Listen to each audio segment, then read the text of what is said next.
اور اگر آپ بغیر تحقیق کے، بغیر غور و فکر کیے، بغیر بات مکمل سنے فتوے لگاتے ہیں، گالیاں دیتے ہیں، طرح طرح کے الزامات لگاتے ہیں، بہتانات باندھتے ہیں، ملامتیں کرتے ہیں، تو پھر جان لیں دو وجوہات ہیں اس کی۔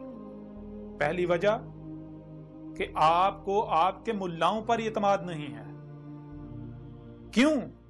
کہ یہ ٹھیکیداری تو آپ نے ان کو دی ہوئی ہے نا، تو جو دین کے ٹھیکیدار آپ نے بنائے ہوئے ہیں ان کو سامنے لائیں، ان سے سوال کریں، انہیں کہیں کہ ہم تو حق کے طلبگار ہیں، ہم نے آخرت میں جہنم میں نہیں جانا، نسل در نسل کیا چلتا رہا ہے، ہمیں اس سے کوئی سروکار نہیں، ہمیں جو اللہ کے رسول ہیں ان کی سنت پر چلنا ہے، جو انہوں نے کیا۔ ہمیں آج اس وقت دنیا میں لایا گیا تو ہمیں یہ جاننا ہے اس وقت ہمیں دنیا میں کیوں لایا گیا، کیا ابراہیم نے یہ کیا تھا؟ بار بار تمہیں قرآن میں بھی کہا گیا ابراہیم کی ملت پر قائم ہو جاؤ، ہر طرف سے کٹ کے ابراہیم کی ملت پر قائم ہو جاؤ، تو کیا ابراہیم نے یہ کیا تھا؟ یا پھر ابراہیم نے یہ کہا تھا کہ یہ بھی کہہ رہا ہے میں حق پر ہوں، وہ بھی کہہ رہا ہے میں حق پر ہوں، ہر ایک کہہ رہا ہے میں حق پر ہوں، لیکن ہر کوئی آپس میں اختلاف کر رہا ہے؟ ایسا کیسے ہو سکتا ہے سارے حق پر ہیں؟ ہاں، کس بنیاد پر ہر کوئی کہہ رہا ہے میں حق پر ہوں؟ ہر کوئی اسی کو حق کہہ رہا ہے جس پر اس نے اپنے باپ اجداد کو پایا، جو اس نے نسل در نسل اس تک چلتا آیا۔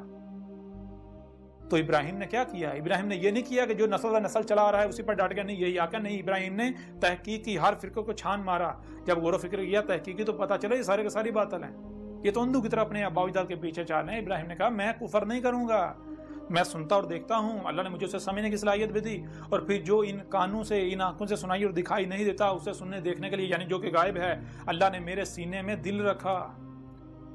دل وہ سنتا ہے، وہ دیکھتا ہے جو کان نہیں سنتے، جو آنکھیں نہیں دیکھ سکتی، آنکھوں سے، کانوں سے سنا نہیں جا سکتا، آنکھوں سے دیکھا نہیں جا سکتا۔ تو ابراہیم نے کیا کیا؟ ابراہیم نے غور و فکر کیا، تحقیق کی، اور ابراہیم نے جانا کہ آج اس وقت میں دنیا میں بھیجا گیا ہوں تو آخر کیوں؟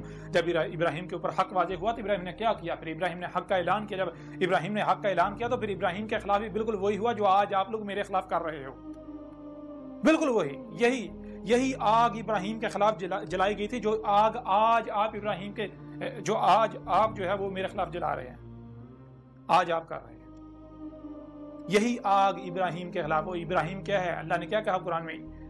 ابیکم ابراہیم، تمہارا ابا ابراہیم ہے۔ اگر آپ ابراہیم کو ابا بنائیں اور وہی آپ کے ساتھ نہ ہو جو ابراہیم کے ساتھ ہوا، یہ کیسے ممکن ہے؟ تو آپ خود غور کریں کہ کون ابراہیم کو ابا بنا رہا ہے؟ میں ابراہیم کو ابا بنا رہا ہوں یا آپ لوگ؟ کون کہاں کھڑا ہے؟ میں اس مقام پر کھڑا ہوں جہاں ابراہیم کھڑا تھا، اور آپ اس مقام پر کھڑے ہیں جہاں ابراہیم کے دشمن کھڑے تھے، وہ جو نسل در نسل اسی پر چلتے آ رہے تھے، جس پر انہوں نے اپنے باپ اجداد کو پایا۔ غور و فکر نہیں کرنا، جو سنا اسی کے اوپر چل پڑے، جو دیکھا اسی کے اوپر چل پڑے، سمجھنا نہیں۔ وہ عقل کے اندو، اگر جو سنائی اور دکھائی دے رہا اسے سمجھنا نہیں تو تمہیں یہ دماغ کیوں دیا، یہ کھوپڑ کیوں دیا؟ بہرحال واپس آئیں تو اقبال نے مثال کے طور پر دیکھیں، ایک اور مقام پر اقبال کا کہنا ہے، اقبال نے کہا مینارہ دل پہ اپنے خدا کا نزول دیکھ، اب انتظار مہدی و عیسیٰ بھی چھوڑ دے۔ تو جب اقبال کے اوپر یہ حقائق واضح ہوئے تھے تو اقبال نے یہ کہا، اقبال نے کہا کہ مینارہ دل پہ اپنے خدا کا نزول دیکھ۔ اقبال نے کہا میرے دل پہ اب میری خودی میرے اوپر نمودار ہو گئی، تو میرے دل پر، میرے دل کے مینارے پر میرا خدا اتر رہا ہے۔ اب یہ جو اقبال نے کہا جو میں بول رہا ہوں یہ میرا خدا بول رہا ہے، میری خودی بول رہی ہے۔ خودی کیا ہے؟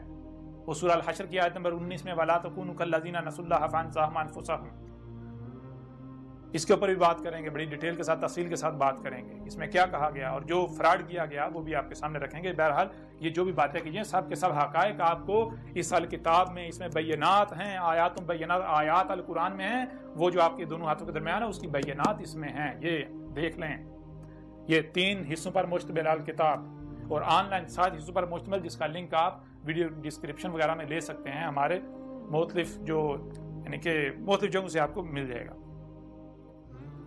تو یہ ہے اقبال کہہ رہا ہے مینارہ دل پہ اپنے خدا کا نزول دیکھ، اب انتظار مہدی و عیسیٰ بھی چھوڑ دے۔ اب اقبال کیا کہہ رہا ہے؟ اقبال تو تمہارے مہدی و عیسیٰ کا کفر کر رہا ہے، وہ کہہ رہا ہے اب کسی مہدی و عیسیٰ نہیں ہے نا اسے۔ اقبال نے کہا اب اس دور کا میں ہی مہدی ہوں، اس دور کا میں ہی عیسیٰ ہوں، یہ اقبال دعویٰ کر رہا ہے۔